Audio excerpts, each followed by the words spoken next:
ఎంతో ఇష్టమైన vegetable rice అయితే ప్రిపేర్ చేద్దాం.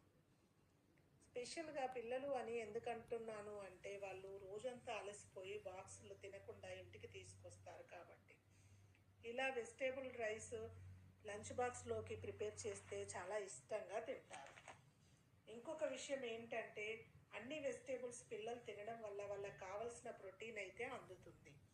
ఇంకా మనకు కూడా చాలా ఈజీ అవుతుంది. మార్నింగ్ కూడా హడావుడి ఉండదు. ఒకసారి ఇంగ్రీడియంట్స్ చూద్దాము.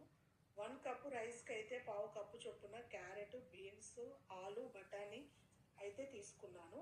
లైట్గా పెప్పర్ యాడ్ చేశాను. చాలా ఈజీ రెసిపీ అండి. పిల్లలైనా పెద్దలైనా లంచ్ బాక్స్కి అయితే చాలా బాగుంటుంది. Easy and healthy recipe. ఒకసారి వీలైతే మీరు ట్రై చేయండి. పిల్లలు చాలా ఇష్టంగా తింటారు. లైక్, షేర్ అండ్ సబ్స్క్రైబ్ చేసి వెళ్ళండి.